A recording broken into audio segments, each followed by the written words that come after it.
నమస్తే welcome to Suman TV. నేను మానస. ఈరోజు మనం సోమాజిగూడలో ఉన్న డాక్టర్ తేజాస్ స్పైన్ క్లినిక్లో ఉన్నాము. సో స్పైన్కి సంబంధించిన రకరకాల ప్రాబ్లమ్స్కి సొల్యూషన్స్ చెప్తూ ఉన్నారు తేజ గారు. సో డాక్టర్ గారితో మాట్లాడదాం. తేజ గారు నమస్తే అండి. చాలా మందికి రకరకాల స్పైన్ ప్రాబ్లమ్స్ ఈ మధ్య మనం చాలా ఎక్కువగా చూస్తున్నాం, తక్కువ ఏజ్లోనే. బిఫోర్ అయితే ఒక 40+, 50+ దాటిన తర్వాత కూడా ఈ స్పైన్ ప్రాబ్లమ్స్ వచ్చేవి కాదు. సో అలాంటిది ఇప్పుడు 35+ నుంచి కూడా మనం అబ్జర్వ్ చేస్తూ ఉన్నాము. అందులో మెయిన్గా మజిల్ క్రాంప్స్ అనేవి వస్తూ ఉంటాయి ఎక్కువగా. మజిల్ అంటే పిక్క పట్టేసింది అంటూ ఉంటారు కదా. సో దానికి స్పైనల్ కార్డ్ ప్రాబ్లమ్కి ఏమైనా రిలేషన్ ఉందంటారా డాక్టర్ గారు? ఉంటుందండి. అంటే క్రానిక్ డిజనరేటివ్ డిస్క్ డిసీజెస్ అంటాం. అంటే మనకి ఏమవుతుందంటే ఈ ప్రతి 2 బోన్స్ మధ్యలో ఇలా డిస్క్స్ అనేవి ఉంటాయి. ఓకేనా? సో ఈ డిస్క్ 2 ఇలా మనకి గ్యాప్ మెయింటైన్ చేయడానికి ఈ డిస్క్ అనేది ఏమవుతుందంటే ఈ 2 బోన్స్ని మధ్యలో డిస్క్ అనేది ఉంటుంది. సో ఇది ఏమవుతుంది, ఈ డిస్క్ అనేది ఈ 2 బోన్స్ మధ్యలో గ్యాప్ మెయింటైన్ చేయడానికి ఉంటుంది. ఓకేనా? సో ఇది బయటకు వచ్చేదాన్ని మనం డిస్క్ హెరినేషన్స్ అంటాం. ఇందులో ఉన్న హైడ్రోస్టాటిక్ ప్రెషర్ ఏమవుతుందంటే ఈ స్పేస్ని మెయింటైన్ చేసి ఉంచుతుంది అనమాట. సో ఇది ఏమవుతుంది, ఇది బయటకు వచ్చేసినప్పుడు ఇందులో ఉన్న వాటర్ అది న్యూక్లియస్ అంటాం. సో అది డిహైడ్రేట్ అయిపోతుంది. కొన్ని కేసెస్లో డీజనరేషన్ అని కూడా అనొచ్చు అనమాట. సో అది ఏమవుతుందంటే డీజనరేషన్ ఎక్కువగా యాక్చువల్ కామన్గా ఏంటంటే ఈ డీజనరేషన్ అనేది 60s, 70s కామన్గా చూస్తాం, 50s. ఇప్పుడు ఏంటంటే 20s కూడా చూస్తున్నాం అనమాట. మన మోకాలు అరిగిపోతాయి అంటాం కదా, అలానే డిస్క్స్ కూడా అరిగిపోతాయి. సైనోవియల్ జాయింట్స్ ఉంటాయి. మన యాక్చువల్లీ ఈ నీ జాయింట్స్ సైనోవియల్ జాయింట్స్ అంటాం. అలానే మన స్పైన్లో ఫేసర్ జాయింట్స్ కూడా సైనోవియల్ జాయింట్స్ అనొచ్చు. సో ఇలా డిస్క్స్ కూడా డీజనరేషన్ అవుతూ ఉంటాయి అన్నమాట. ఇవి అడిగిపోయినప్పుడు ఏమవుతుందంటే ఈ నర్వ్ పైన ఎక్కువగా ప్రెషర్ పడుతుంది. ఈ ప్రెషర్ పడ్డప్పుడు ఏమవుతుందంటే వీళ్ళు బెడ్లో రోల్ అయినప్పుడు కానీ అండ్ కూర్చొని నుంచేటప్పుడు కానీ సో ఈ కాఫ్ మజిల్లో క్రాంప్స్ రావడం కామన్గా చూస్తాం అన్నమాట, పట్టేస్తుంటాయి. అంటే మనకి ఓన్లీ ఈ స్పాండిలైటిస్లోనే ఈ మజిల్ క్రాంప్స్ అని రావాలని లేదు. ఇప్పుడు మనకి లో మినరల్స్ అంటాం. ఇప్పుడు కాల్షియం కానీ, పొటాషియం కానీ, మెగ్నీషియం కానీ ఇవి తక్కువ ఉన్నా వచ్చే ఛాన్సెస్ ఉన్నాయి. అలానే వైటమిన్ డెఫిషియన్సీస్లో వైటమిన్ ఈ కానీ, డి కానీ, B12 డెఫిషియన్సీస్లో కూడా మనకి క్రాంప్స్ వచ్చే ఛాన్సెస్ ఉంటాయి.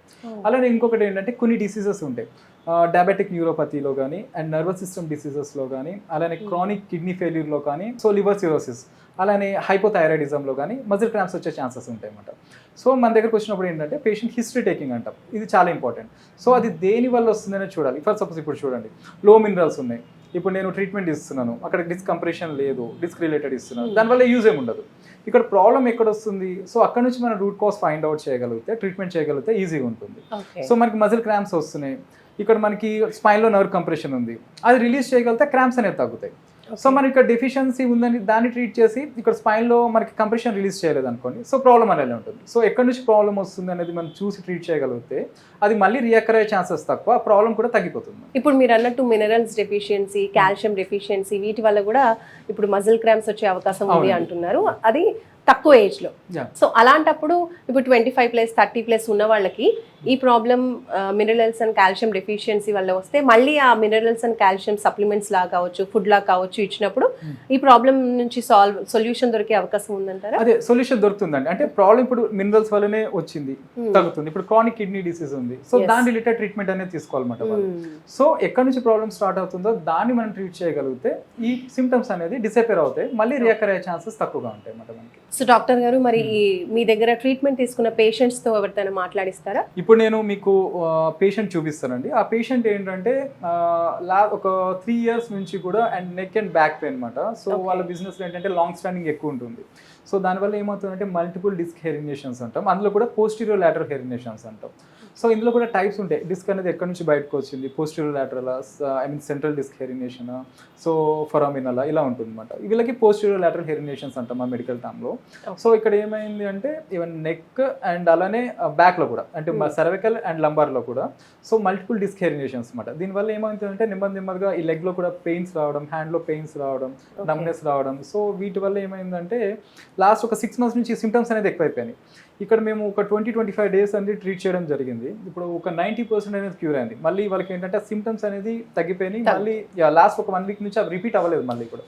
సో అదే పేషెంట్తో మీకు నేను మాట్లాడిస్తాను.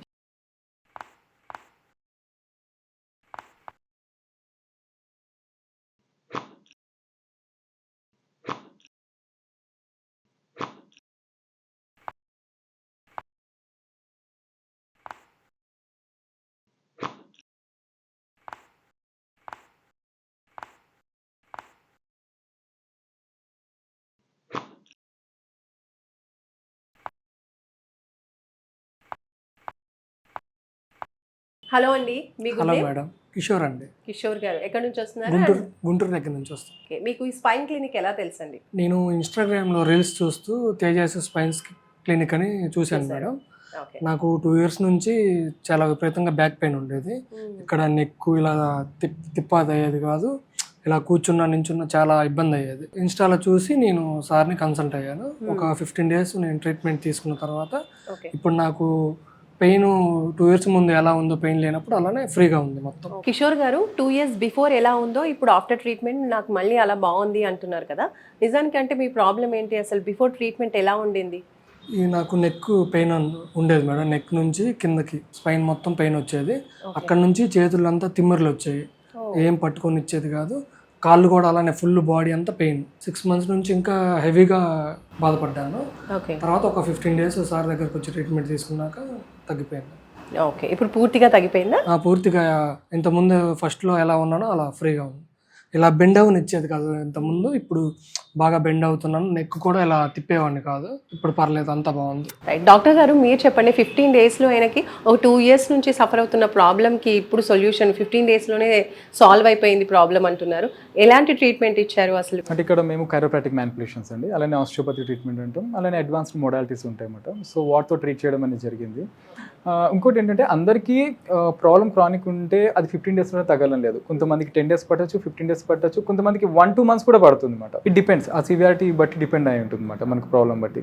ఇక్కడ ఏంటంటే డిస్క్ బల్జెస్, హెరినేషన్స్ ఉన్నాయి. సో కొంతమందికి ఏంటంటే అది 20 days, 25-30 days కూడా పడుతుంది. కొంతమందికి 10 daysలో కూడా క్యూర్ అవుతుంది అనమాట. సో ఇక్కడ మేము ఇచ్చింది కైరోప్రాటిక్ మ్యానిపులేషన్స్, అలానే ఆస్టియోపతి ట్రీట్మెంట్ కావచ్చు, ఆక్యుపెంచర్ అండ్ ఫిజియోథెరపీలో కూడా అడ్వాన్స్డ్ డీకంప్రెషన్ మోడాలిటీస్, అలానే focus magnetic field, super inductive system, ఈ ట్రీట్మెంట్ మోడాలిటీస్ అనేది యూజ్ చేయడం జరిగింది అనమాట. సో అన్ని కాంబినేషన్లో ఇవ్వడం జరిగింది కాబట్టి తొందరగా క్యూర్ అనేది అయ్యింది వీళ్ళకి. అంటే ట్రీట్మెంట్స్తో పాటు మెడిసిన్స్ కూడా, మెడికేషన్స్ ఇవ్వమండి, ఓన్లీ ఇక్కడ థెరపీనే ఉంటుంది అనమాట. మెడికేషన్స్ అనేది క్రానిక్గా ఎక్కువగా పెయిన్స్ ఏమైనా ఉంటే ఎవరైనా న్యూరో కానీ ఆర్థో డాక్టర్స్ కానీ వాళ్ళని సజెషన్ తీసుకోమని చెప్తాం. సో వాటితో పాటు సైమల్టేనియస్గా ఈ ట్రీట్మెంట్స్ ఇస్తాం అనమాట. సో ఇంతకుముందు ఇక్కడ వీళ్ళు రాకముందు మెడికేషన్స్ అన్ని కూడా యూస్ చేస్తారు, స్టెరాయిడ్స్ యూస్ చేశారు, పెయిన్ కిల్లర్స్ యూస్ చేశారు. సో అవి యూస్ చేసినా కూడా రిజల్ట్ రాలేదు. సో దానివల్ల ఏమైందంటే ఇంకా యాసిడిటీ ప్రాబ్లం కూడా రావడం జరిగింది అనమాట. ఇక్కడ మేము మెడికేషన్స్ ఏమీ ఇవ్వలేదు, సో ఓన్లీ థెరపీస్తోనే ఇది క్యూర్ అయింది చాలా వరకు మనకి. ఓకే డాక్టర్ గారు, థ్యాంక్ యూ సో మచ్ అండి. So thank you so much Kishore గారు, మీ రిజల్ట్ని మీరు పంచుకున్నందుకు thank you so much. So చూస్తున్నారు కదండి, డాక్టర్ తేజాస్ స్పైన్ క్లినిక్లో 2 years నుంచి స్పైన్ ప్రాబ్లంతో బాధపడుతున్నటువంటి కిషోర్ గారికి ఒక మంచి ట్రీట్మెంట్ అనేది జరిగింది. అలాగే వితిన్ 15 days కూడా వాళ్ళు కోలుకోవడం జరిగింది. అయితే అందరికీ కూడా ఇలా ఉండే పరిస్థితి ఉండదు, ఎందుకంటే అదర్ ఫిజికల్ యాక్టివిటీస్ లేకపోవడం, లేదంటే ఇంకేమైనా హెల్త్ ప్రాబ్లమ్స్ యాడ్ ఆన్ అయి ఉంటే కనుక ఆ ప్రాబ్లమ్స్ని బట్టి, ఆ సివియారిటీని బట్టి ట్రీట్మెంట్ అనేది ఉంటుంది. అండ్ దాన్ని బట్టి మనకి రిజల్ట్ కూడా ఎన్ని డేస్లో అనేది ఉంటుందని డాక్టర్ గారు తెలియజేస్తున్నారు. చూస్తూనే ఉండండి సుమన్ టీవీ. నమస్తే.